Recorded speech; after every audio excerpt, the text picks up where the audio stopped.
Plan A, which is the train that's going to start up this December, is, as we've mentioned before, the short term or the startup rail line. In fact, Norfolk Southern has called it the Incremental Starter Service, ISS. It's a system that goes through the Dismal Swamp and is 100% co-located with freight rail lines.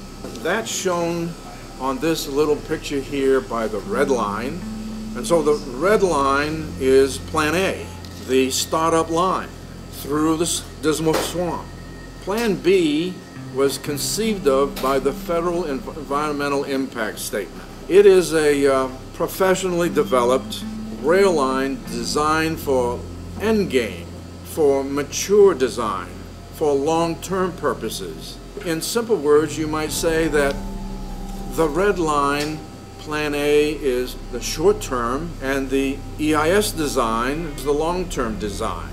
The reason for the long-term design, there's physical benefits, but there's also very important financial benefits. Physically speaking, it avoids the Dismal Swamp, which means it's a line and a piece of geography that has growth potential.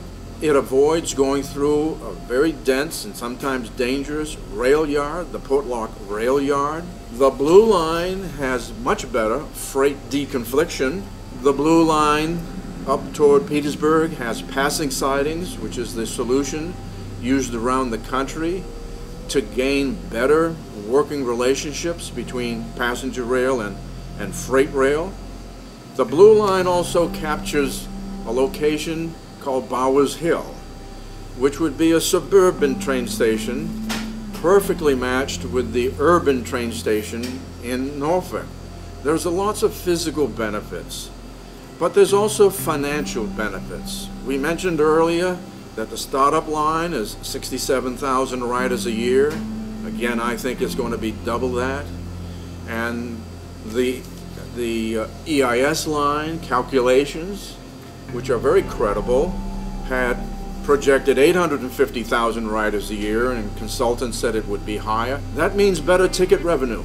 That means less subsidy every year. One of the reasons the country is doing this is to improve business connectivity and business impact. Thinking about Hampton Roads, a train that carries 67,000 people a year, of course is going to be beneficial and have positive business impact. But one that's up here at 800, 900,000 riders a year, that's a sea change. That'll be a very big business impact, and Hampton Roads needs that shot on the arm to become competitive.